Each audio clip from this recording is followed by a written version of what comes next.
One. Yeah, it's nothing but Skyrim launch date. Todd Howard's done it again.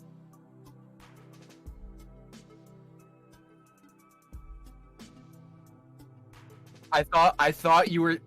I unplugged my headphones, but you can still hear me. I thought you were going along the lines of, we're doing this stream in Skyrim now. That's where my brain thought you were going with that. Skyrim live streams. People get married in Skyrim, so anything's possible.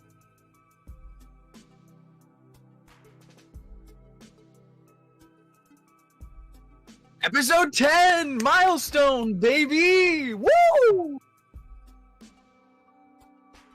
Celebratory hood.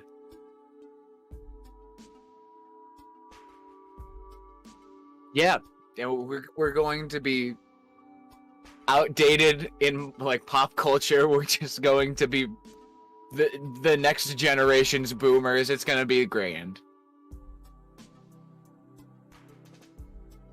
I mean, I think it would go like double A or like no, see, because that's a no, because that's like I'm thinking in the logic of like classes of fraternities where it goes alpha through omega, then it's the alpha class, and then alpha beta.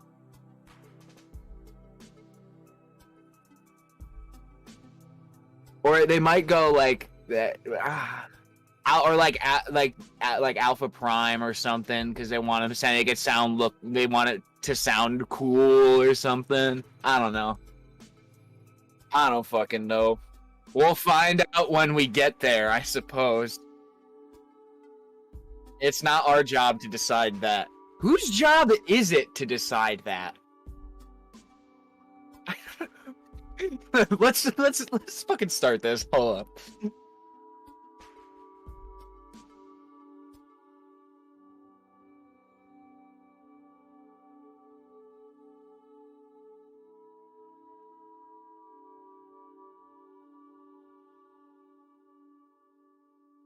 Yes!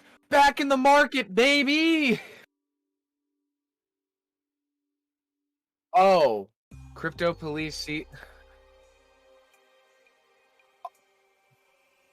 Oh, I misheard that.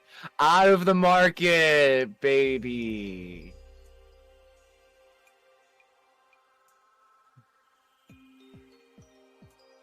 Fuck.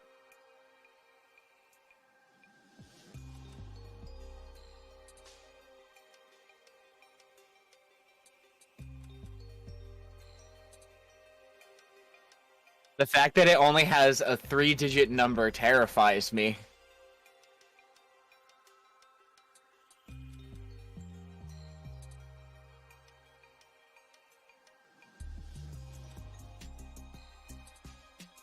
Oh.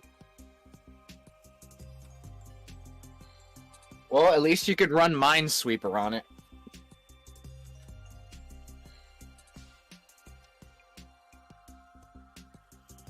Apparently, Kevin, you can't be heard right now. It happened one other time.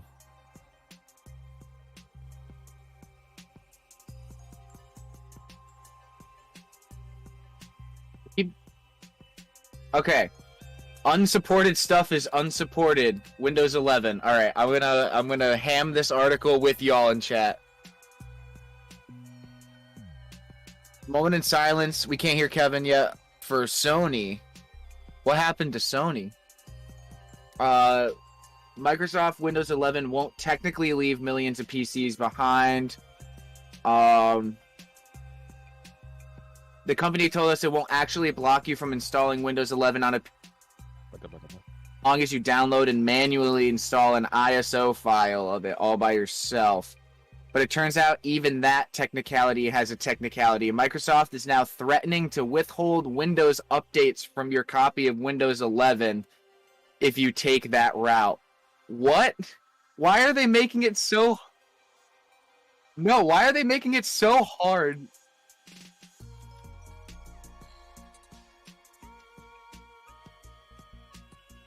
Why are they making it so hard to access Windows 11. I know it's like actual like hardware to like to a degree, but still, they're not making it easy on the user. Oh, okay. Yeah, because I would just this scene from the dollar bill episode of SpongeBob where we have technology bashes my computer, and I'm like, maybe that'll fix it. Can we still not hear Kevin in chat? I'm just throwing that out there.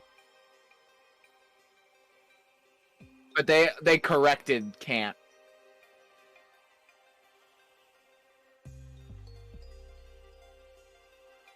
It happened one other time. I remember my sister in chat saying that she couldn't hear you. Yeah, in Discord, but I think it's something like it's not getting through to OBS or some shit. I'm not sure. Okay, well, while Kevin's doing that, I guess I'll do anime up top. Netflix revealed a logo and the first episode title of a live-action One Piece series. As a One Piece fan, here's why I'm not... Is that better? Thrilled. Hello? We'll find out. I can still hear you fine. We'll find out in chat. Hello? Hello? Live action anime adaptations haven't gone well the past, I don't know, decade. When did Dragon Ball Evolution come out? Maybe over a decade ago. Dude, it was like 25 years. What are you talking about? No, Evolution was when we were growing up. So it was definitely, it must have been like 05 or something. Hold up. Let me look this up real quick. But even still, they haven't been good. 2009. Okay, so it was 12 years ago it came out. Feels like forever ago. Right? We can hear Kevin now. I'm gonna keep this ball rolling though. You keep going with anime. Where are you? It's not really a medium. Like Kevin and I were talking about this right before we started stream, where like anime is meant to be animated. That it's the name. So live action kind of gets lost in translation. And I think with One Piece, the Devil Fruit abilities are just they're too zany for CGI. I don't think, specifically Luffy. I don't think the rubber person like pulling his arm back and launching it for a punch is going to translate. The reason I think Cowboy Bebop will do okay is because there's nothing outlandish that would make it like, oh, this can only be done in animated format. Yeah, it's like it's very chill space travel. Like it's never like high speed space travel and stuff like that. There might be like one little chase scene at the beginning of the series, but like most of it's them like traveling through space, like not at a snail space, but you know what I mean. But it's the only other thing that's over the top, quote unquote, in Cowboy Bebop is the fight scenes. But we've seen how well fight scenes can be choreographed since like the 80s. Yeah. Fantastic. So that is not what, I'm definitely not worried about that. And I'm really hoping, I say I have high hopes, but I don't want to have high hopes to get my hopes crushed. I am optimistic about the live action Cowboy Bebop series coming out. I think it looks like I'm optimistic about the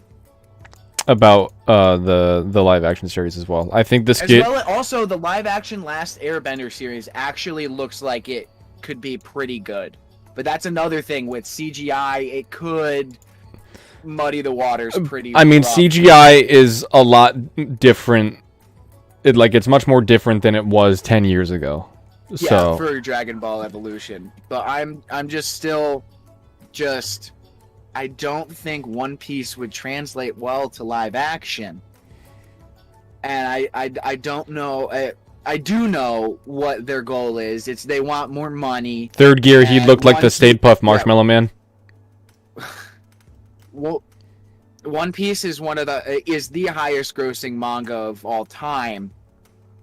Per volume sales. One reason being because there's so much of it, but also because it has a large fan base. But they're trying to buy into that, and I'm not a fan. Yeah. I'm really not a fan. Yeah, I could understand that.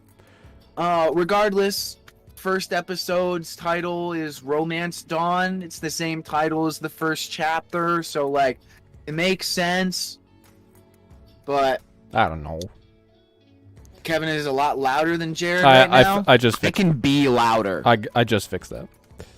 I could be louder than Kevin now, if you so choose. I am louder than Kevin in real life, so be fitting. Not when I do my Big Bang attack. That's true. But I will always be louder than you when I do my big dookie. I don't fucking know. I don't know. I couldn't, like, I walked into a brick wall and I had to break through. You know, you try to do these cool setups and then you don't plan them out. And it just goes straight to poop. Literally. But yeah, that was literally, I mean, like the past 2 weeks of anime news, there wasn't a whole lot. Real slow. Yeah. Because I remember last week, Anime News Network was down, so I couldn't look up anything, so unfortunately, fortunately rather, last week didn't have too much to talk about either. I mean, My Hero Academia, World Heroes Mission, whatever the title of that movie is, it's the highest grossing movie of the 3 My Hero movies, so I guess it's pretty good. Mm-hmm. That's it on anime. Now let's get all right, so what I was saying, talking about the tech again. What I was saying before, what we were talking about before with Microsoft withholding security updates.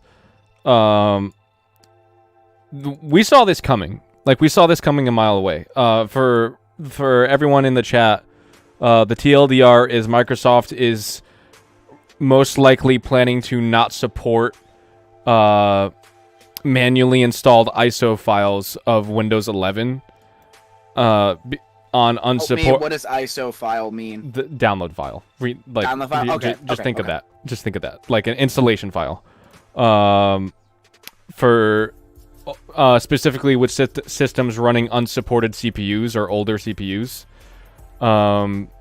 Because you can technically install Windows 11 on it, but now they're saying you will not get crucial security updates. And I am not surprised at this story. We saw this coming a mile away. Microsoft has made it very clear that going forward, TPM and Secure Boot are going to be a very big must. And they've also made the statement clear that if you don't have the hardware to support Windows 11, that's fine. Just keep Windows 10 until you can afford to upgrade. Because they are going to be supporting Windows 10 until the end 2025. The end of 2025. Yeah. So they're saying just do that.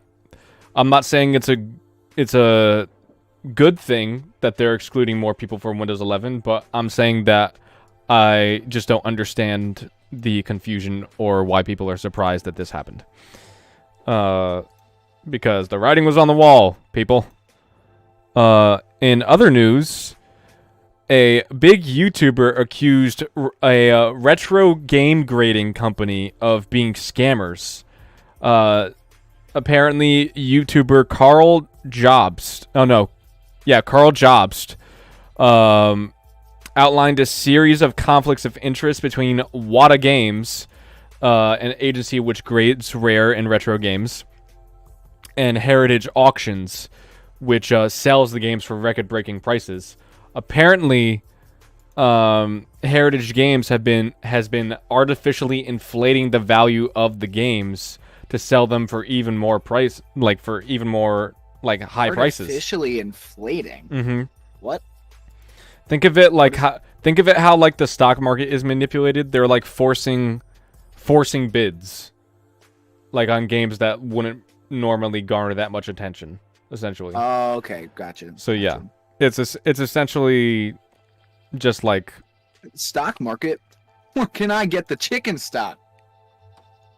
Thank you for tuning into Jake. Goodbye. For Amusement Mile. Goodbye. Yeah, but that's not good. I don't know. That's just more corruption in the game industry, and I'm like, it's rare that we see it from like a non-game developer and like a company that grades retro games. But I don't know.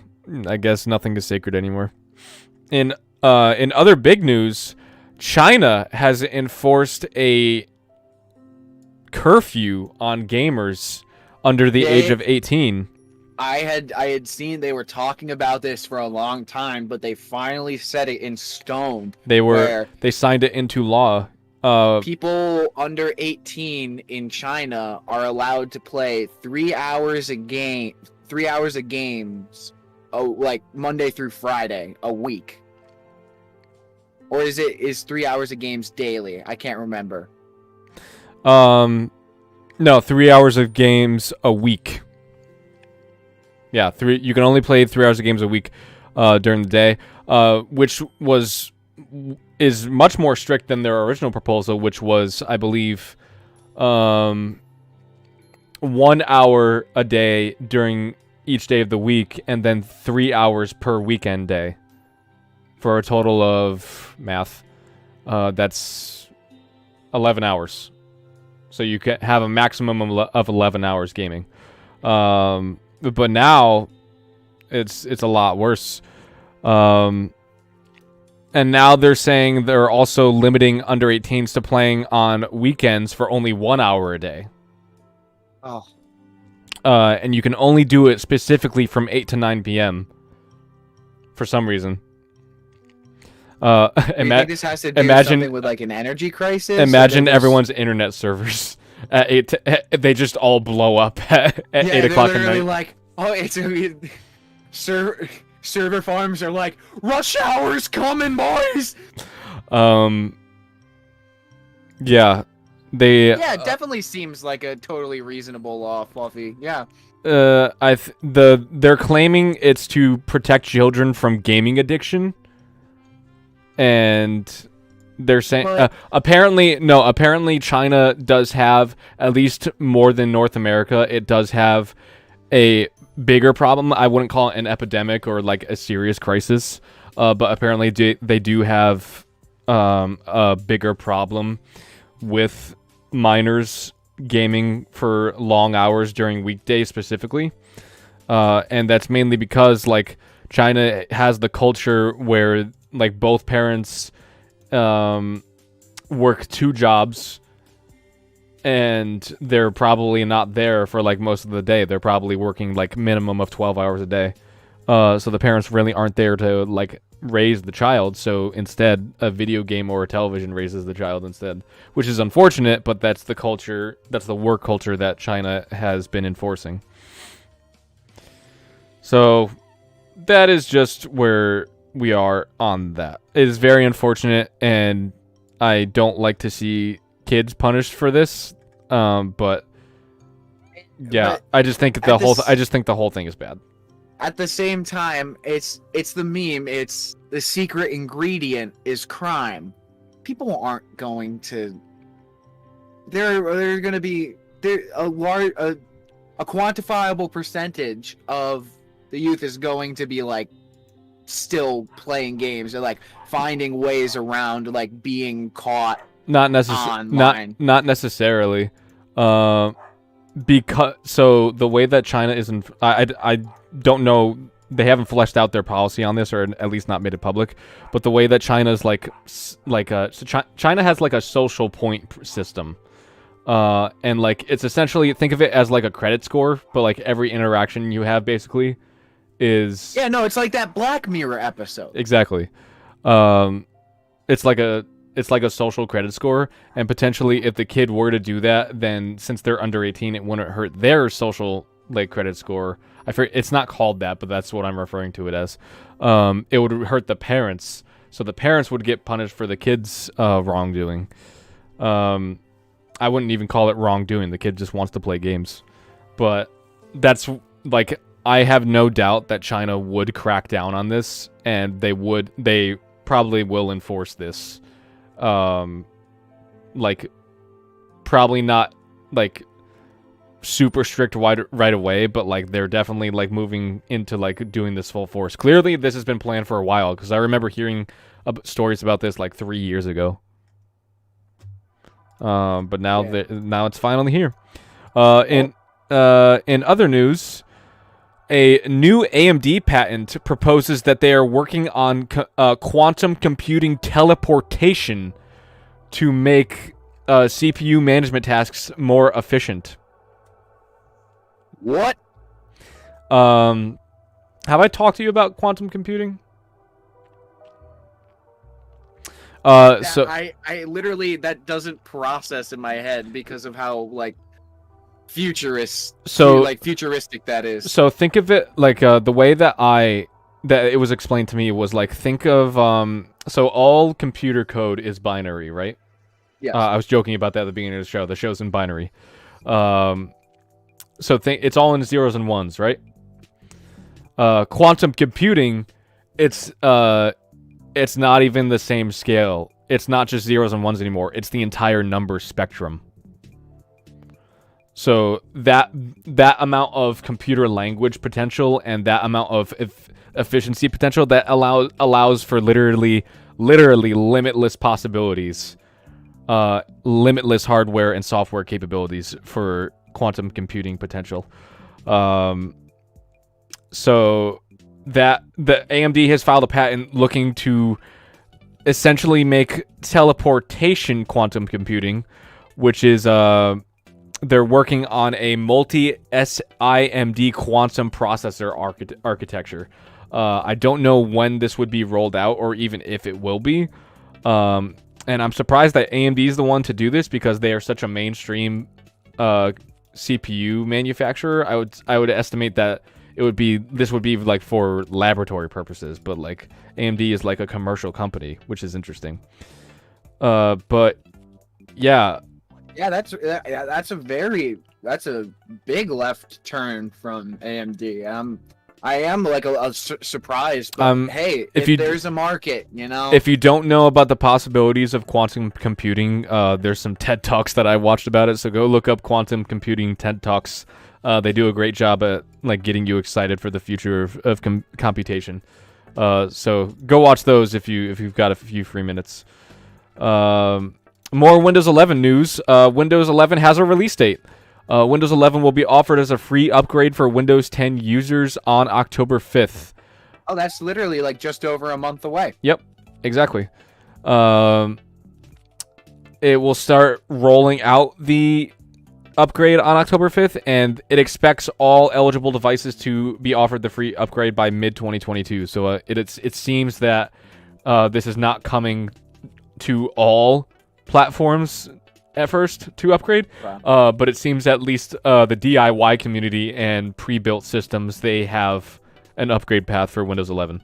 I'm very excited. I think I'm gonna wait like a week or two to upgrade just to make sure that Windows 11 isn't broken on launch, because if anybody remembers Windows 8 at launch, it was not good. Can't say that I do. It was not good. Essentially like imagine like a tablet tile system as an OS. That's Windows 8. And it was buggy as hell at launch. Violet says, I'm also pretty sure that I read that in China you also need to use your legal name to log into your online accounts, so you can't use multiple accounts. That's correct. Yeah, if that's true. Your name. Is that true? Yeah, your name is your social security card, essentially. Yeah, no, they have a social monopoly there, and it's kind of... It's scary. It is scary. Yeah. Like seeing your government have that much control over your personal life, it's scary. He said it, not me. China, if you're listening. China, if you're listening. In other news, Fractal Design has recalled one of their fan hubs from its torrent case line. It's not the Fractal or Design torrent you mid have, tower, right? No, I have the Meshify 2 case. Okay. That's their new iteration of their Meshify case line. No, we're talking about their torrent case line. I wonder if I could show a picture of it. Hold on. But Fractal Design is recalling a fan hub in it because supposedly it is faulty, and they suspect that it's been damaged due to manufacturing errors, and apparently it is prone to short circuiting inside of your computer, which is a big deal. Yeah, it's a big deal. Jesus Christ. It's a big deal. Yeah, Fractal Design, but like I like Fractal Design. They're a good company. Yeah, they make pretty stuff. Yeah, they make their build quality is good too. They're like not too flashy, but like they're all about performance. Like I think the same thing can be said about like your Lee and Lee, which I quite like. I believe that's the case that your friend Jeff has, an 011 dynamic. I don't know if he has an XL or a regular one. Pretty sure he has the XL. Does he have the XL? Probably has the XL. Moving on. Physical IDs are a relic of the past. Yes. 8 U.S. states will roll out the use of electronic IDs, including driver's licenses, on iOS. This is it next month? Oh yeah, the states participating in this digital ID program first will be Arizona, Georgia, Connecticut, Iowa, Kentucky, Maryland, Oklahoma, and Utah. The first locations to use the system will be airport security checkpoints run by TSA.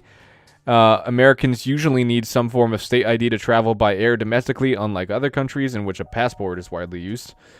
Tapping a phone at an identity reader at supported airports will prompt passengers to use their Face ID or fingerprint to authorize sending information to the machine.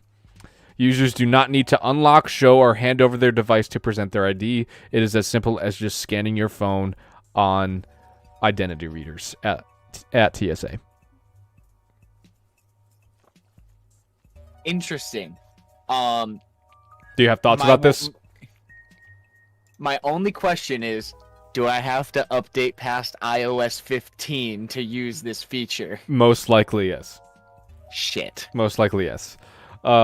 Which is why you need to leave the Apple ecosystem, the phone ecosystem, at least as soon as possible.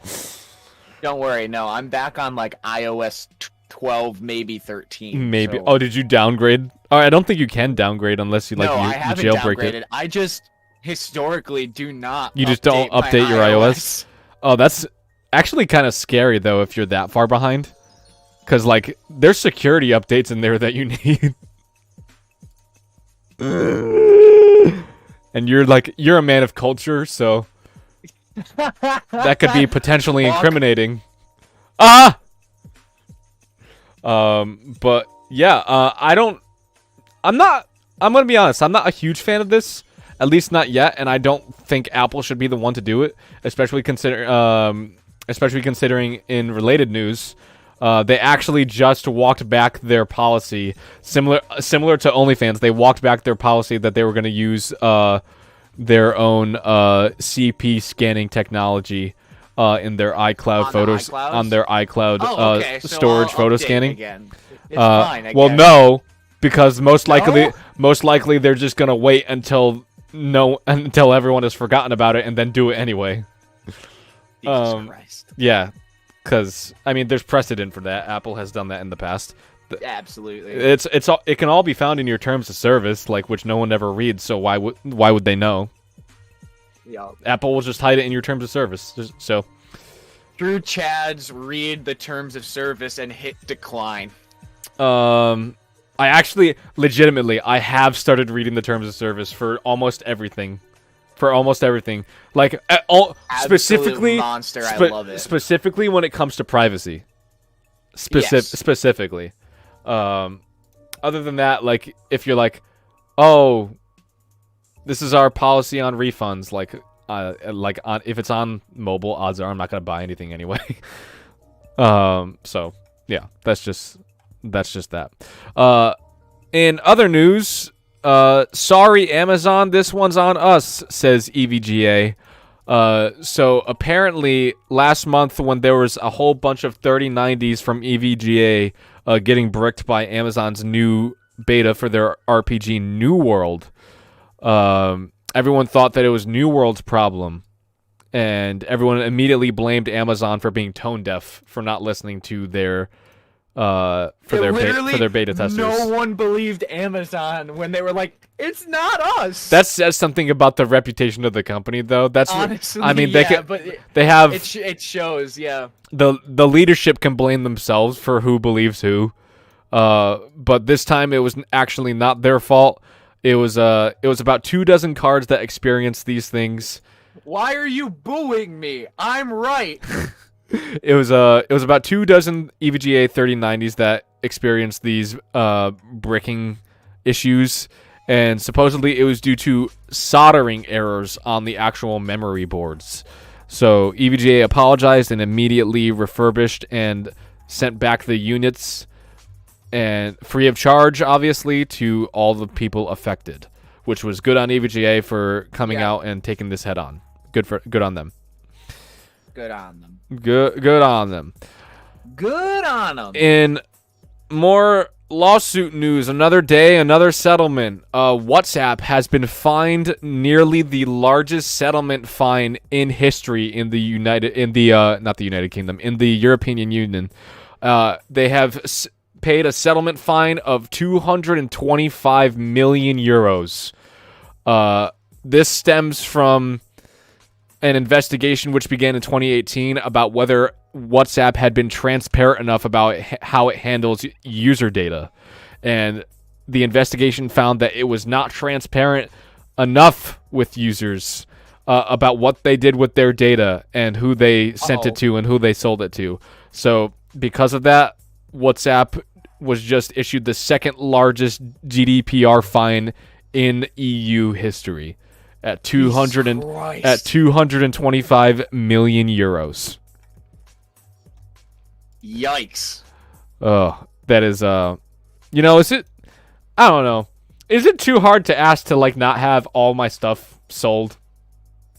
I guess it is. Is that just wishful thinking these days?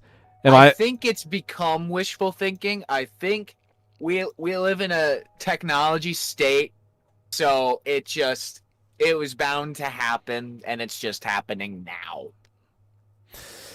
It's very unfortunate. I'm not a huge fan. And last bit of tech news for the day. Oh wait, well, I guess I have a sort of bit of related tech news later, but more so gaming wise, I think. So last bit of big tech news for the day. Apparently, Windows 11 Insider Preview has made many users' PCs unusable. So the Windows... Let's find out if this is the computer's fault or the Windows fault. This is spoiler. It's the Windows fault. 'Cause it's all software this time. So you can get an Insider Preview build of Windows 11 and download Windows 11 early, but you have to be a registered member of Microsoft's Windows 11 Insider program. That is the only way to download a preview build other than straight up pirating Windows 11 online. And I'm not sure where you would even do that right now. Other smarter people can tell you where to do that. I'm not recommending it though. But apparently Windows Insider participants downloaded the latest update to the development beta, and the update contained a bug which caused most, if not all, users to become unusable, as it removed the taskbar and most of the operating system's programs. So it was essentially theoretically bricked. Functionally bricked. So they had to do a full You have a very expensive calculator now. So they had to do not quite, because all you have to do is delete the operating system build that you downloaded and fully reinstall Windows 10. Nice. Okay. So it was a soft lock, if you will. I have heard stories about this on Twitter. Apparently people that have that have been having problems with the insider build, they have been having problems switching back to Windows 10. Like it's like an ongoing problem. Oh no. Yeah, it's crazy. It is crazy. Why are there so many problems with Windows 11 already? It's not even out yet.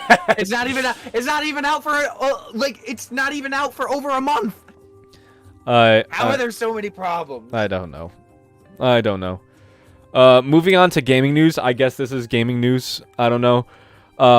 It's once again, it's a great bridge between tech into gaming news. First of all, we have a rumor that Apple's VR headset could be as much as 8K resolution per lens, so 8K per eye, and could cost in the ballpark range of $3,000. Which, for context, the Steam VR is only $999, so we're talking 3 times the amount of Steam VR. And Apple doesn't even do games. So what are you gonna play? VR Spelunky? Yeah, VR Angry Birds? I don't know. But in addition to that, apparently, it could require an iPhone to use. And anyone who is not an iPhone user might not be able to even use these headsets, even if you pay the $3,000 for them. Oh my god, Apple is just a great company, isn't it, guys? They do so many good things every day they just care about their customers so much. An apple a day keeps the doctors away because you can't fucking afford medical bills when you use Apple products. So apparently the headset is designed to communicate or be tethered to a host via a Wi-Fi connection, such as an iPhone or another. Like the terminology tethered to the host. Tethered is the same language they use for Bluetooth pairing, so that's that sort of thing. Yes, the headset still contains a CPU and GPU. Obviously, I would hope so, because if it's $3,000 and it doesn't, what are you doing? I love it when the newest tech becomes a plaything for the rich and unaffordable for most. Yeah, like when 8K TVs first came out. Yeah. That they were literally like $65,000. I saw one that I could actually afford the other day. I was like, it was $2,000. It was $2,000, but it was 65 inches and it was like an OLED and it had a refresh rate of 120 hertz, and I was like, that's pretty nice. That's all the TV I'm gonna need. But not for a while. But like, yeah, Apple's headset is never going to go down in price. Apparently, they're also working on a pair of AR smart glasses. You remember the Google Glass? Google Lens, yeah. The Google lenses. They have a launch window of 2023. They're planning to roll those out. Didn't they talk about those like? I thought we learned our lesson. Like, no one cares about smart like glasses. Like that, I remember at CES earlier this year in January, there was a reveal for the world's first ever AR contact lens, which, if you think about it, like, what do you think of AR contact lens when I say that? Contact lens is its own thing, but when I think of that, I think of Cookie from Ned's Declassified School Survival Guide with his glasses that had that little flip, and he had like computer in the glasses, which is essentially what the Google lenses were. But that's what I think of, but just in your eye. No, I forgot. I think the company is called Mojo Lens. If you guys want to look them up, it's actually a pretty interesting read if you're a big tech person. Mojo Lens. I think it's literally, this is the next step of the facial recognition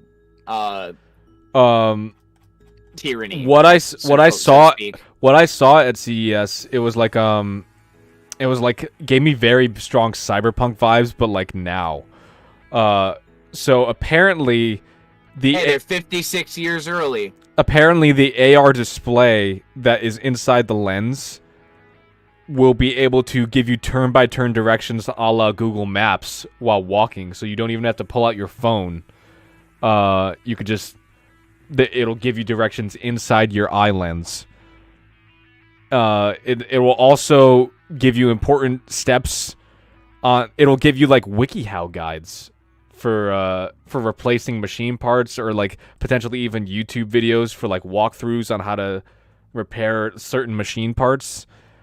And it will also, you could potentially even store PowerPoint presentations inside the lens so that you don't have to have notes on hand. They're just, you see them all right before you while you're giving the presentation. It is a very interesting evolution of smart devices. I don't hate the idea. And I was very interested in a pair. I was talking to Maddie about it. I was talking to Maddie about it too, and these function as contact lenses. Don't get me wrong; these are like functional contact lenses too. Like if you have vision problems and you need to wear glasses, like these could potentially be a fix for them. The Mojo Lens is like one of the most compelling pieces of technology I've seen in a long time.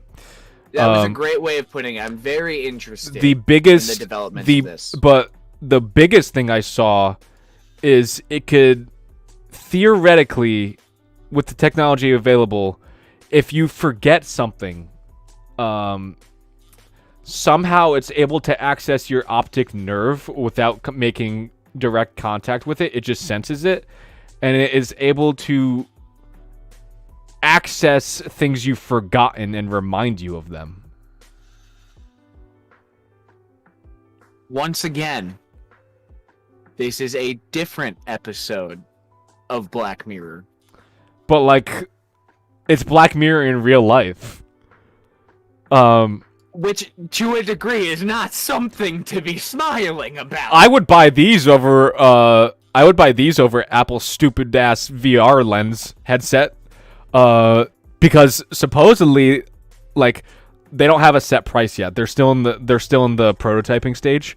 But apparently, we can expect anywhere in the ballpark from $1,500 to $3,000 for one pair of lenses. Which for that amount of high technology, and that amount of feature set, like the things you'd be able to do with it, seems very compelling for the money. Like I would pay $1,500 to have all the information I need displayed inside my eye. Are you kidding? That sounds great. The most. It is really cool. Yeah. I'm also still kind of afraid. Go look up Mojo Lens. It's a good read. The company's pretty cool. Do you want to talk about Horizon Forbidden West? I've been talking for a long time. Sure, yeah. Let's find. All right, chat. Let's find out what we're talking about for Horizon Forbidden West. Horizon Forbidden West does not offer a PS4 to PS5 upgrade. Forbidden West won't offer a free upgrade from PS4 to PS5 in its standard or special editions, and you can't pay to upgrade a standard edition to one that does include a PS5 version. As previously announced, it will be receiving distinct PS4 and 5 versions of the same game. You can play the PS4 version on PS5, but it won't receive the same visual and performance upgrades. Yeah, this is dumb. I understand, like, in the doc, you said Horizon Forbidden West sees frustrated gamers on the horizon, to which I typed out, fuck you! Because you don't get to make the play on words, I make the play on words. Yeah, no, this is, because, like, especially is Sony... I'm assuming this is what you were talking about with the title of the video. Sony breaks our hearts. That's what I was referring to.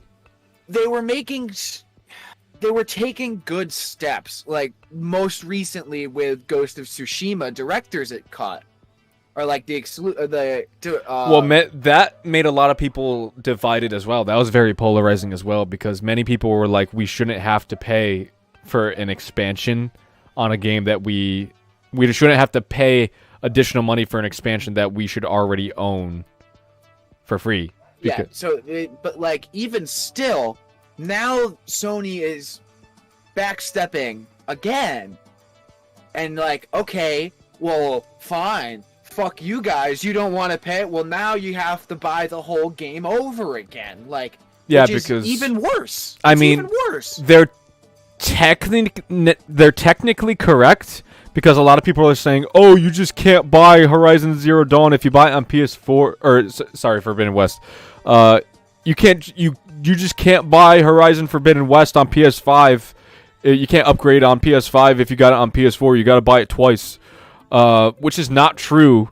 Sony did say that you'd be able to upgrade. They didn't say how many editions would let you. So that is a loophole on Sony's part. They never said that it would be only the digital deluxe edition and above. There's 2 other editions, I believe. The collector's edition comes with like collector's items as well, and like the standard edition of the game. But also, it's $200, and there's also the ultimate edition, which they call the Regalia edition, which has like special statues and stuff. It's like, you remember like how limited editions of games work. Yeah, I bought Gears of War 3 limited edition, which is $300. Which this one is the Regalia edition of Horizon Forbidden West is $260, which is not bad. Considering I bought Gears of War 3 for $300. Right. But I don't know. This is a huge misstep on Sony's part. They're not making any gamers happy. I did see a few people talking about it doesn't affect me, so why should I care? Okay, but just because you have a PS5 and you're going to be getting it there and buying it once and being fine doesn't mean that the other like 100 million or however many PlayStation 4 owners still playing on the PlayStation 4 doesn't mean that they're in the same situation as you. Like, they're going to have to buy it twice if they want to play that game now. Like, that sucks. Yeah. Because you're talking about, like, you're talking about, with tax, $150 buying the game twice. That's a lot of money for a single game. That's over half of the Regalia edition. It's a lot. That's half the cost of a Nintendo Switch. Sony is the Apple of gaming. They're making it very clear. Hey, we're the premium company. Like, and they know it. I don't like the hoity-toity. They're getting a little bit of an ego on them. They're getting they're getting really elitist. Yeah. In like on the actual development side, Sony fan base aside. Being elitist. Sony fan. It's actually like bleeding up. It's trickle up elitism, Kevin. I like the Sony fan base. I don't like Sony fanboys. I don't like Sony fanboys. I don't like any fanboys. I don't like Xbox. I don't like Sony fanboys. I don't like Nintendo fanboys. I don't like anyone who vehemently defends a company and their shitty decisions.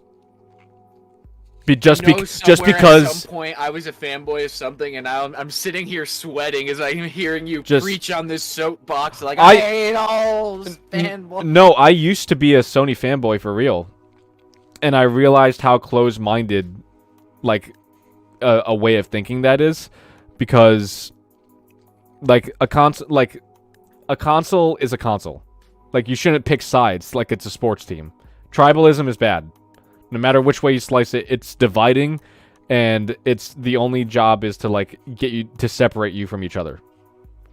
Like, picking a side never works out. You should buy a PS5 or an Xbox not because you, like, dislike the other company. You should buy it because you believe that it's the console that's right for you. I don't know why, but this just reminded me of one time at a party. One of my friends, we were both pretty drunk. He just goes into like this 10-minute rant to me, like away from like the party. We're just like one-on-one talking, a 10-minute rant on why, as a society, we need to revert to tribalism. And I was just like, okay. It sounds terrible. All right. That sounds terrible. You know how many people would die? You know how many people would die? We saw what happens when tribalism takes place in politics. especially bad show in face of how bad the distribution of PS5 was and still is. Yeah. It seems like Sony is like not reading the room. They said that they would support the PS5 or the PS4 through 2023. And it seems like while do you see the PS5 shortage resolving by that point? It's hard to say. Say. Biden did help jumpstart the recovery by signing a defense contract to increase the semiconductor supply chain here in America. But again, that's not even gonna get off the ground until 2023. They still have a long way to go before they have any factories up and running. Yeah. I don't know. It potentially could last until 2023. In which case Sony might need to extend the deadline. Whatever console iteration comes after the PS5 and this series of Xbox. Yeah, I wonder what it's going to be called. We're not going to see it minimum of a decade. We'll see a half generation. We'll see a PS4 Pro, whatever version for that the PS5 has. We'll see that. But we won't see a brand new full console generation for at least a decade. 2030 the earliest we'll see a new console generation. All the hot takes today. Well, it's because not only are we in a semiconductor shortage right now, and that's going to make the recovery period longer, it's also we've been at a point now ever since I would argue since the PS4 life cycle, we've been at a point of diminishing returns when it comes to game graphics and when it comes to game performance. If you remember the jump from GameCube, what was GameCube? Was that 32-bit? Was that I'm going to say at the very least, I think it might have been 64. GameCube 32-bit. Maybe 128?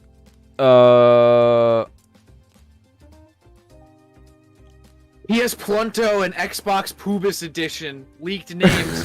Yo, you weren't supposed to say that! How many bits? The GameCube is a 64-bit. Is a 64-bit system. Okay, so ever since we hit the 64-bit era, we've been at a point of diminishing returns. You remember the jump? You had an NES. You remember how it was. Remember the jump from NES to the GameCube? I would say the NES to Nintendo 64, but still, yes. But so NES to Nintendo 64. You remember how impressive? Drastic. Because you went from 2D games to 3D. That was unheard of. No one had even thought to do that. And then from N64 to GameCube. It was refined. It got extremely refined. It was refined. But also then GameCube, you're moving on to the Xbox and the PS2 era. No, PS2 is in the same era as the GameCube. Xbox and PS2 were around the same time. I think GameCube was a little bit earlier. I'm not sure. Don't quote me on that. No, I think PS2 was actually earlier. All I know is that as time went on, Nintendo was kind of leading the charge of the next generations. PS2 came out in March of 2000.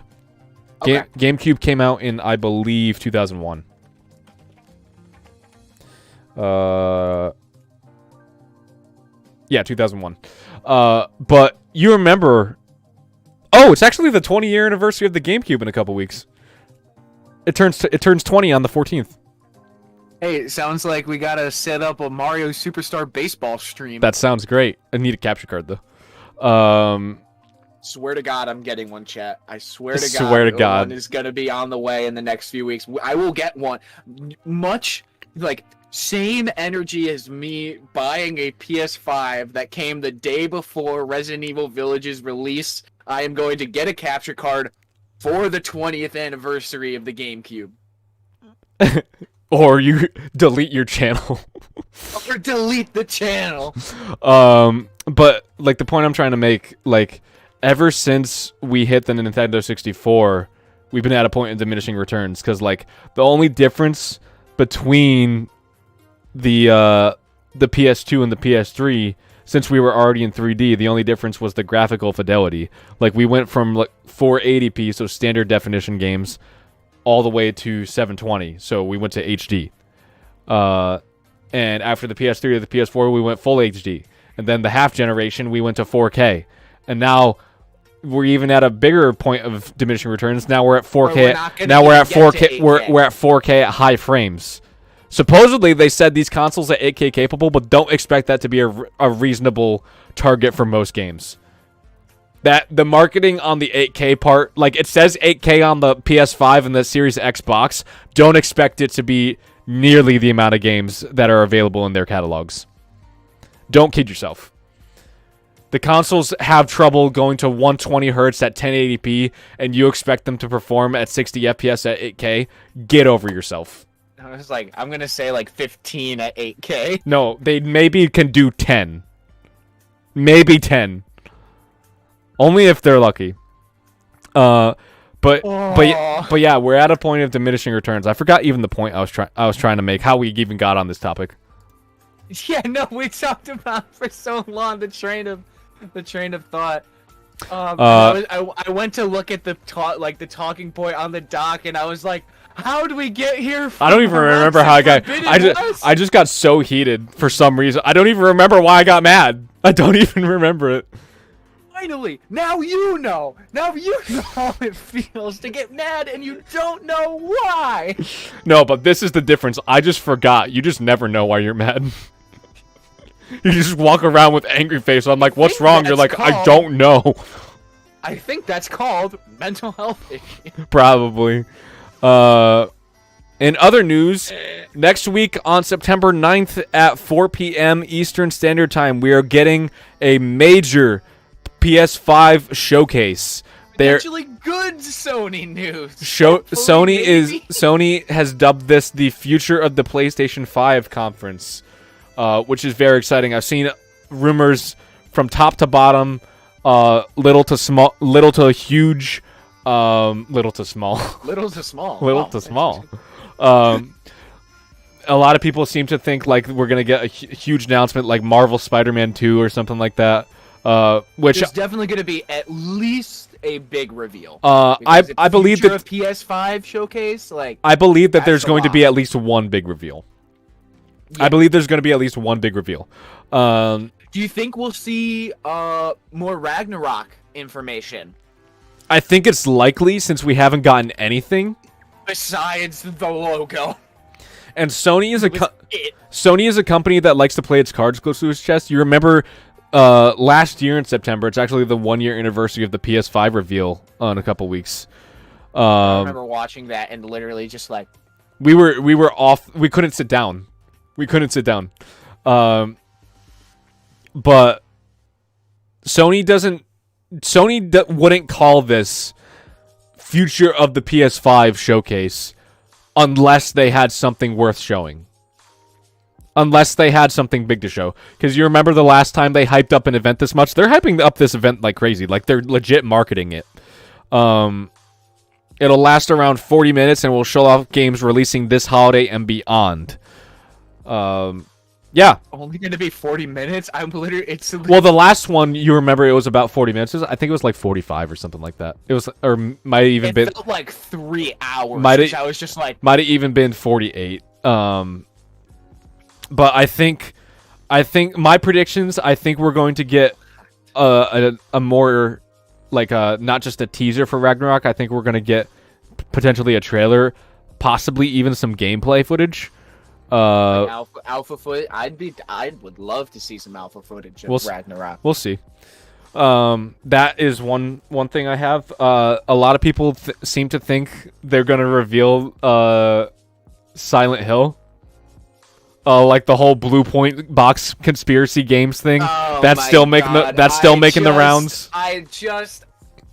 I'm mad that it keeps getting brought up because I keep managing to put it out of my actually out of my brain where I'm like, it's not gonna happen. Stop like hoping. And then it keeps coming back and I'm just like, Hideo Kojima. Yeah. I would love that. I don't think it's happening. Literally, that would be so cool, but I don't see it happen. Other predictions are bigger look at Gran Turismo 7, which I do think is likely, because that is another game slated for a 2022 release. And is actually one of the there are 2 racing games. I've never been a racing game person. There are 2, unless we count Mario Kart. Continue. But I've the 2 like realistic racing games that have actually legitimately excited me: Forza Horizon 5 and Gran Turismo 7, both releasing this fall and next year. So I'm excited. I'm so disappointed at the Forza franchise. I mean, I this is purely in my head canon. They should have stopped at Forza 4. Why do you think so? I'm curious. Just because of the wordplay of the name, Forza 4. Oh, Forza 4. And they should have just were like, all right, closing up shop now. That's it. But no, the game, like Forza Horizon 5, looks incredible. Like, it looks beautiful. I'm gonna make a little out there prediction. It might not even be out there. I think they're gonna release, not even out there. I'm gonna make a prediction like first of all, okay, I got two like out there amusement mile prediction. What? I got like two out there predictions. One, do you remember when they released the PlayStation Classic Edition? It's like it was like a preloaded PS1 collection for like $100. I know they did that for like the NES. I don't remember the PlayStation 1. They did it for the PlayStation 1, and they did like 20 popular PS1 games. That was all that you could do on it. Bandicoot, probably. I don't even know it was on it. It got a lot of criticism because it actually had a lot of games absent from it that people wanted. It had like Metal Gear Solid 1, which was a good one. Is that the one with Psycho Mantis, or is that Metal Gear Solid 2? No, that's Psycho Mantis. Metal Gear Solid 2 is Raiden. Gotcha. It's the one that says, Raiden, turn the game console off. That one. PS1 Classic. I saw a hard drive article the other day. It was like Metal Gear Solid 1 Remaster shows updated dialogues for Psycho Mantis, and it says it showed a fake screen cap of Psycho Mantis saying, "Wow, you spend a lot of time on Reddit." Oh no! The games include Psycho Mantis, no. The games were. Yeah, a lot of them I don't even recognize. They got the original Twisted Metal on there. Original Oddworld Abe's Odyssey. Grand Theft Auto 1. Final Fantasy 7. The original Final Fantasy 7. Okay. I was hoping for at least that one. Metal Gear Solid 1. The first Rayman game. Resident Evil 1. Director's Cut. Siphon Filter, which is a big one. Tekken 3. Rainbow Six Siege, or Tom Clancy's Rainbow Six. The first one. Imagine Rainbow Six Siege running on a PS1.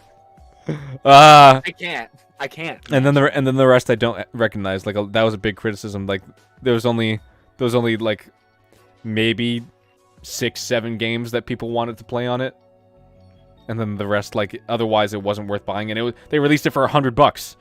It was like. But the reason I bring that up is because, like, I think they're gonna do something similar either with the PSP or the PS2. I think they're gonna do something. I think they're gonna do something like that. Cool. I'm probably wrong on that, but I think it's been a while since we've gotten that, and I think last year was the 20th anniversary of the PS2, and they missed it because of COVID. So I think we could see something about that this year. I will say that by the name of the showcase, it might not be the case, just because it's like the future of the PS5, so they're singling the PS5 out for this showcase. Yeah, that's what I'm thinking. And like I said, I'm probably wrong. But I Like, but that would be going forward. That would be super cool. Maybe even I for feel like the 25 anniversary. I feel like that's due. Like, I feel like they're due for another one of those. Also, the other prediction, I think they're going to announce their Game Pass competitor. Oh, I like. There's been so many rumors going around where like the Xbox Game Pass killer. I don't think it's ever been quoted as that. There have been patents filed for a service much like an online subscription service, much like Game Pass, filed by Sony. So I think that's definitely the case. I think that's almost a shoe-in to be for me. That's a shoe-in. If not that, we're gonna get a look at PSVR 2. Either one of those. All I know is damn PSVR 2's controllers look so sexy. Apparently it's so pretty. Apparently it's gonna be wireless too. Oh. Yes. Wireless. Imagine a VR headset not being wireless now. Like, ever since the Quest 2 was such a game changer. Like, and it just came out last year. Like, it came out recently. And, like, already people are like, yeah, I can't go back to wires. Can't do it. Yeah, it literally changed the game. They can't do it. But yeah, I'm excited for the PS5 showcase. I actually wanted to stream it, but I don't think I'll be out of work. I wanted to stream it with you and just, like, react to it. Yeah, that would be super cool. But I'm not gonna be out of work at time. Call in sick. I'm not gonna call in sick. It's a PS5 showcase. I am an adult. I'll stream it on the channel for you. Do you want to skip this one and I'll do it? You just do the number 5. Sure. Yeah, I'll do that. So we got more information on the Dead Space remake, where just from a glance and from what I've seen before scrolling through this article, the whole dismemberment mechanic is going to be chunky in like the good way, not like graphically chunk. I mean, like, probably they're gonna be chunks, but there was something described and like a quote as like peeling. To just that word when it comes to the dismemberment mechanic, I'm like, this game sounds like it's going to be visceral compared to the original, and that's what I'm really excited for. I love like Visceral Games, the original developer of Dead Space that EA shut down.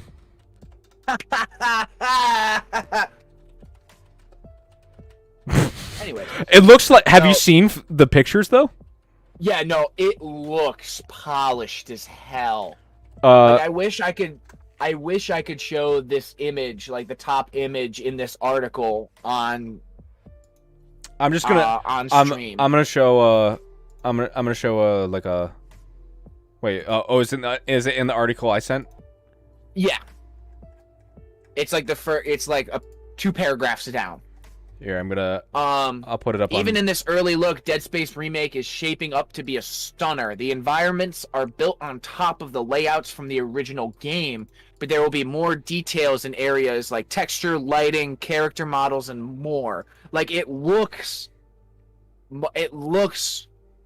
less empty, so to speak, because that was like watching you go back and play Dead Space. I noticed that a lot of it was kind of just monotone or repetitive when it came to like areas. For sure. So almost like there was almost like dead time in the game, as opposed to when you die, when that's actually dead time. I mean, like dead time. Hold on, I'm still trying to pull up a picture. Oh, literally, this article says combat looks quote appealing. Dead Space's core combat mechanic involves dismembering aliens limb by limb. This will still be the case in the remake, but Motive has added a new damage system called peeling. Right. So this is the graphics comparison, guys. And I've seen many people say that the original Dead Space holds up and it doesn't need a remake, but my rebuttal to that is when I look at these side by side, I'm not sure anymore. Maybe this is the remake we didn't know we needed. Because if you look at that, like look at that image. that is ray tracing, volumetric lighting, and ambient occlusion, things that didn't exist back then. It looks so good. Just that still of Isaac is, oh my god! Like just the shine on the armor. I love it so much. It's getting me giddy. I love it so much. Dismembering, it will still be the case in the remake, but Motive has added a new damage system called peeling, where you can literally shoot the flesh off of the necromorphs to reveal their bones and guts. Like Isaac's spine light, peeling away an enemy's flesh is sort of like a health bar for them, and Motive's combat system allows for some pretty gnarly visuals. You can peel a necromorph's leg to see their thigh bone, or their head to see their skull. Some weapons will be better for peeling, while others will dismember limbs outright. Also, big news, Isaac will be talking in the Dead Space 1 remake. Isaac's voice actor will be returning for the remake. That's good. That's good. Which I'm really excited for. That was another big reason, like, in my mind, of, like, the dead air, because it's just silent, hoping for a transmission of, like, something to go off. That was actually a criticism of the first game for a lot of people, because they felt like Isaac was just a nothing guy. But yeah, definitely. But yeah. But then when they got Gunnar Wright on for voicing him, honestly, I think I still haven't played Dead Space 3. We're gonna do it for Halloween. We gotta do it for Halloween. As it sits, I really like Dead Space 2. I think it's my favorite between the two. I disagree. I disagree. I like 1 better. That's my favorite. Hold on. It was a very slim margin of why 2 beat out 1. What's your reasoning? What's your reasoning? What I've been talking on, where it was just like there was just so much that little thing that pushed it up over the edge is that Isaac actually had a voice. Well, one that was one of the things that attributed to the lack of like dead time, where Isaac actually was a character rather than a walking Mr. Shooty. A Doom guy, so to speak. Yeah. But yeah, literally like a Doom guy knockoff, because the fucking green on the face and everything. But I think the dead air is something to love rather than something to criticize. Oh, it definitely instills, like, there's pros and cons to it, because it instills that feeling of dread, where to quote the old saying from, I think it was Metroid, in space no one can hear you scream. Or no, was that Metroid or was that Alien? That was Alien. That was Alien. That was Alien. That wasn't Metroid. I was like the reason I thought that was because I saw a really cool Metroid drawing of it, like an Alien Metroid crossover. But yeah, Gunnar Wright is coming back for the remake. He will have more voice lines, but don't expect him to be a chatterbox all of a sudden. So it's not going to be like completely reworking the game to have like the game's story. Yeah. To have Gunnar Wright voicing it. Instead, voicing Isaac in the remake will follow Motive's rule of changing the original only when necessary. In this regard, Motive revealed the rules for Isaac's new dialogue. Isaac will only speak when spoken to, and he will sometimes speak in a situation where it would feel weird if he remained silent. So, by that logic, the Ethan Winters from Resident Evil 7 and Village, where he has those, like, what the fuck moments. That'd be really cool. In other news, a new AI tool called Style Clip allows you to turn images into realistic faces. Yeah, I saw some of these, and there was one that was real bad. There was one that was real bad. Like, some of these are straight up nightmare fuel, guys. And in my opinion, these aren't realistic faces. Some of these. But yeah, style clip allows you to turn characters from, say, video games, TV, and movies into realistic people. Like, movie characters usually are realistic people, but we're talking about animated movies, people. They did characters such as Kratos, Joel from The Last of Us, Lady Dimitrescu from Resident Evil Village, various GTA characters. Archer. A really bad one that I saw was Zangief from Street Fighter. Where's Zangief? Can I share my screen and you can get this up? No, I can't. I don't think. No, if I share my screen. Oh yeah, yeah. You do it. You do it. Well, let me see if I can get just the actual tweet up. All right, here we go.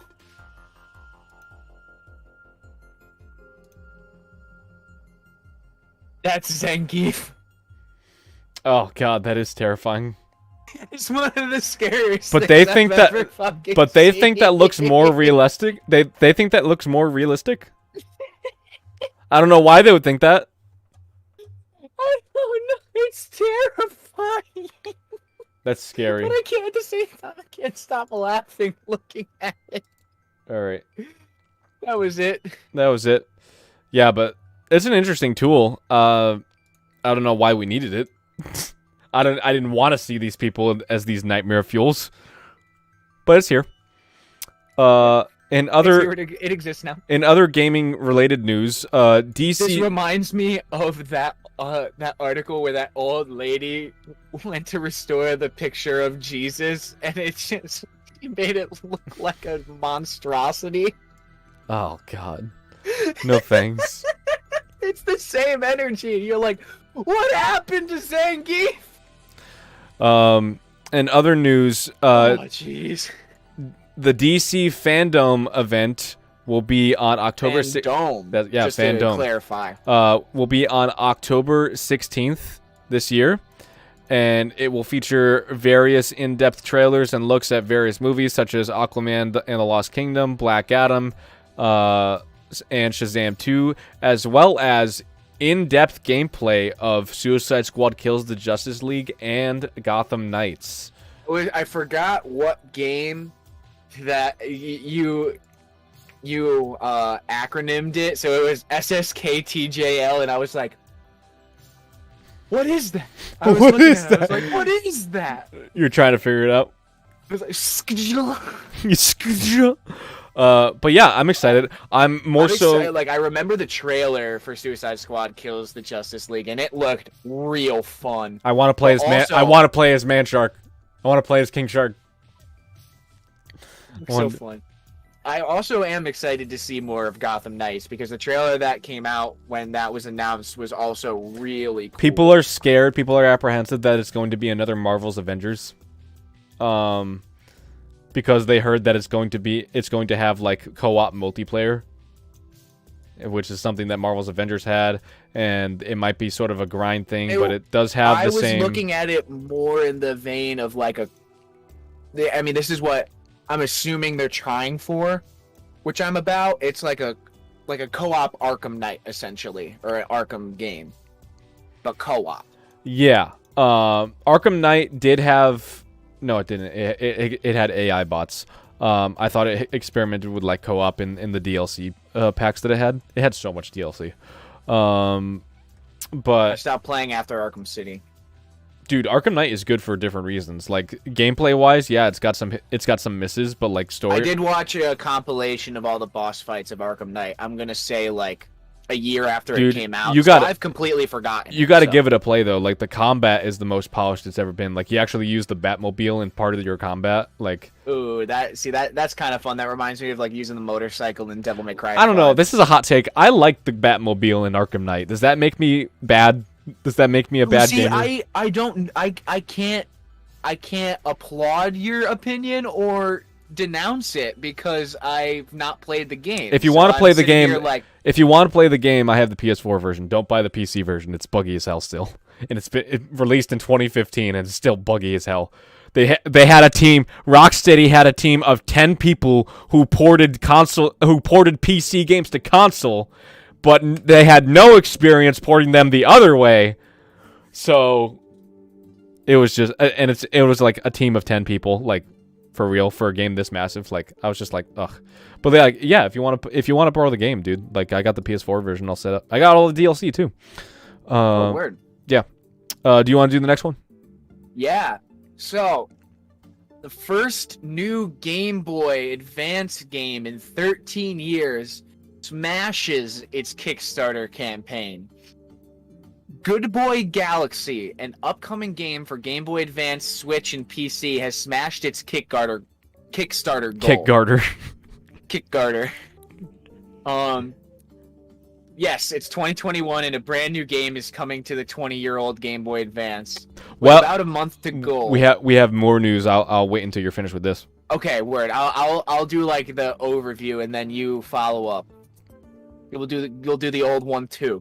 With about a month to go, Good Boy Galaxy has blazed past its initial goal of $25,000 and raised over $100,000 with the support of more than 1,500 backers. The game has also met all of its stretch goals, which include a physical Switch release, co-op missions on Switch and PC, a Game Boy Advance exclusive chapter, and more. I have not imagine owning imagine being that one person who owns a Game Boy and actively plays it still, and like you get this announcement. That must be like Christmas and July, like on the same day. Yeah, it's the Zoolander scene from the SpongeBob SquarePants movie where he's like announcing the employee of the month, and he's like, his name starts with S, and then he calls Squidward, and SpongeBob's just, yes! Yes! Which is the same scene from Zoolander. Are you finished up with that? Yes. Okay. So in very related news, we actually got an insider report. This is a leak from what's the insider's name? Hello? Don't make me look a fool. You got this, Kev. Insider Nate the Hate speculates that original Game Boy games and Game Boy Color games will be joining Nintendo Online service just like NES and Super Nintendo titles. So it is big. So it is likely you will be able to play Game Boy and Game Boy Color games on Nintendo Switch Online soon. Oh, that's so big. And like I'm sitting looking, but I can't look at it through my entertainment set and my computer screens, but I'm like visualizing my GameCube with the Game Boy Advance player adapter on the bottom of it, and I'm like, finally, it's returned. Finally. The return of the king. Yeah, that's but really that's cool. very exciting. If those rumors are if the rumor come out true that Bruno Mars gay, does Bruno Mars is gay? Bruno Mars is gay. That would be a big bump for Nintendo. Absolutely. Which they need because they've been kind of bumming it for a bit. This is one of the few times where I'm like, nice job, Nintendo. Thank you. All right, that's it for the news today. That's about it for news. Let's move on to what to watch / play. Give you guys what came out in the past week, and then we'll say goodbye. So first up, me and Jared actually picked this up day one. Yes, sir. We picked up. Did you see it actually? The base, like picking it up early enough, it automatically came with the DLC. I didn't have to buy the DLC. Oh, did it? Yeah. Oh, no, you pre-ordered it? I put both. No, I didn't pre-order it, but I put both in my cart, and it was like, you're trying to double buy the DLC. I was like, what? Oh, I get. Oh, does that mean I get it too? I'm pretty sure you have the DLC. Oh, but we haven't even mentioned the name of the game. Oh yeah. It's Kiwi. It's Kiwi. You play as 2 Kiwi birds in a post office trying to solve puzzles together. It is so fun. It looks so cute. I'm so happy to play it. Are we gonna stream it on Wednesday? We're gonna stream it. We're either gonna stream it. We haven't decided yet, but we're either going to stream it or we're going to record playing and make it a video for the channel. We're trying. I brought the video recording and making it a video idea up, so I'm not sure which one I want to do quite yet. All right. I'm fine with either. All right. We'll talk more about that later. But Kiwi is a super fun game. I've tried it. Real quick, and my impressions are it's a must buy. So it's out on PS5, Xbox Series X and S, PS4, Xbox One, Switch, and PC. Next, we got Rustler out on PS4, Xbox One, Switch, and PC. We got The Big Con out on Xbox Series X and S, Xbox One, and PC. And now we have, no one has this, but Ark Survival Evolved is now on Stadia. Good to know. Cool. Cloud Guardians is out on Xbox Series consoles as well as Xbox One. Darksiders 2 Definitive Edition is out on Stadia. You were waiting for it. I was like, I really loved Darksiders 2. I still need to play 3, dude. Like, yeah, 3 looks so good. Either. 3 looks so good. We got Lake out on Xbox Series X and S and Xbox One as well as PC. We have Bravely Default finally ported to PC from Switch. Bravely Default 2. Hell yeah. Finally ported to PC. We have El Shaddai, Ascension of the Metatron out on PC. That's a great title. Pathfinder Wrath of the Righteous out on PC. Puzzling Places is for PS, VR, and Oculus Rift. Surgeon Simulator 2. That's a big one. It is an Xbox console exclusive out on Xbox Series consoles as well as Xbox One. Okay. Next, we have WRC 10 on PS5, Xbox Series X and S, PS4, Xbox One, and PC.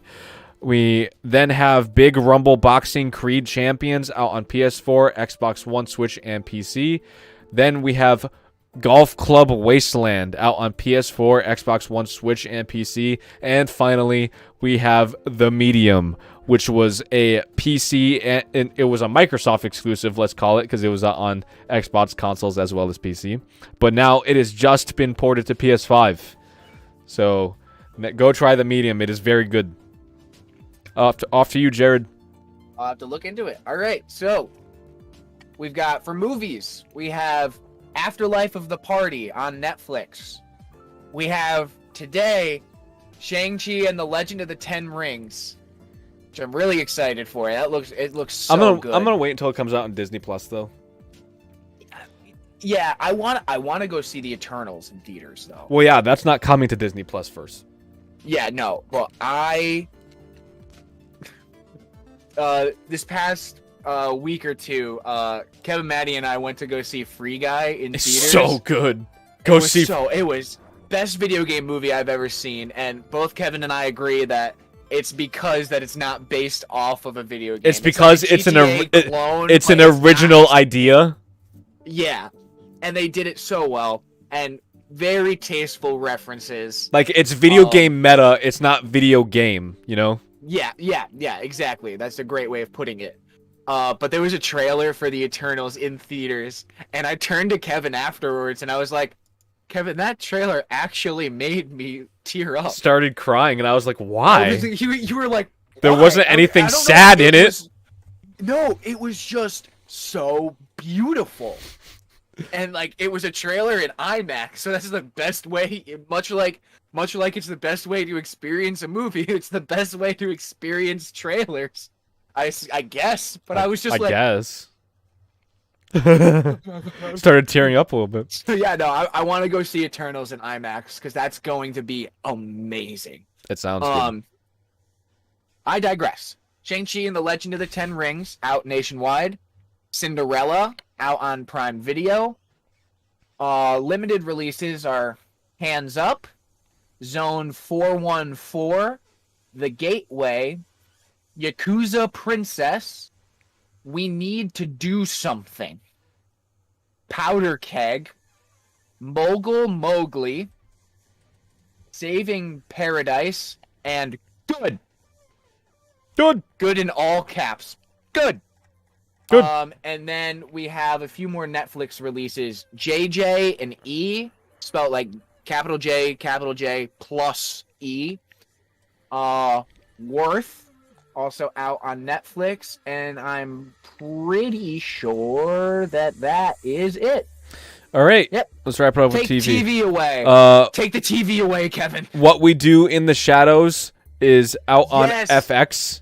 It looks actually funny. Is it? I've never. It's like a spooky comedy. Oh, okay. Not even like, I won't even say horror comedy, but it's a. I guess it's almost like a horror spoof, kind of. I guess. From what I've gathered, it looks pretty funny. It sounds fun. Next, we have Q-Force out on Netflix. We have a new season of AP Bio out on Peacock. We have a new season of Adventure Time Distant Lands Wizard City out on HBO Max. We have still going with we have Trollstopia out on Hulu. I don't know what that is. And finally, we have a new season of Money Heist. It's actually a good show out on Netflix. Ooh, okay. So that's That's it. Actually, not a whole lot of TV. It's not. Just quick, if you want anime recommendations, season 1 of To Your Eternity just finished this past week. Absolutely gorgeous. One of the more thought-invoking animes I've seen, as opposed to just like shonen protagonists. I want to be stronger. I want to be strong. Let me fight progressively stronger people. It's really interesting. Other things. Season 2 of Miss Kobayashi's Dragon Maid is coming out right now, and it's really wholesome. And then suddenly, I was talking to one of my friends, saying this show is so wholesome. 3 minutes later, it was like, I'm gonna say like top 10 best animated fight scenes I've ever seen. I was just like, it's so great. It's literally just, it's like maids, but they're literally like dragons transformed into people. It's great. So they're fighting obnoxiously. Great. Tokyo Revengers season 1 coming to a close in the next couple weeks. Fucking nuts. Thinking about other anime coming out right now. Watch One Piece. This is a threat. I mean, it's far off, but the one I know of is Attack on Titan. The final season comes out in January. I was about to say, yeah, announced that it's coming out. It's starting in January, as well as JoJo's Bizarre Adventure Part 6, Stone Ocean. Shouldn't this be the final? Shouldn't this be the final season though? Because they called the last part the final season. They did the same thing with season 3, where they had split season 3 into 2 parts. So this is it's the second half of the final season, but yes. The final season, no, actually. The final. My Hero Academia season 5 is coming out right now. It just started its villain arc, where you get to root for the baddies. It's already out. Yeah, no, it's 2 episodes in. Are you sure? I thought it was significantly more than that. No, 2 episodes into the villain arc, which is like halfway through the season. That's what I'm saying. I was like, it didn't just start. Season didn't just start. Season 5 is well underway for My Hero. The villain arc, I believe, is going to finish out the season, because we're on the second intro of the season. So it's we're going to finish that out. And then the war is taking place in season 6, which I can't fucking wait for. Oh, it's going to be nuts. But yeah, that's all I can think of off the top of my head. So, all right. Yeah, well, cool. Thank you guys so much for joining, and we will. Just a quick little thing before we end stream. I am going to say that I will not be streaming today, because I'm still working on fine-tuning all of the background stuff for the channel to be changed over next week. It's starting Monday next week. The channel that I will be streaming Monday, Wednesday, Friday on is the JK Amusements Twitch channel. And it's going to be the same channel. It's just going to be renamed. If you're already following, great. Tell your friends. Tell your loved ones. Tell strangers. come on in. And you can expect a new video on the channel at midweek next week at the very latest. Yeah. So no stream today, and I'm sorry there was no stream Wednesday either. I felt like absolute shit at work, and work also happened to be an extremely long day. I came home, didn't even eat dinner, and fell asleep. Just slept. It happens. Yep, it happens, dude. Slept. Yeah. Sometimes. Gotta take it. Sometimes you gotta take a day. You can't fight that. Gotta take a day. All right. Yeah. But thank you guys so much for watching, and we'll see you guys same time next week.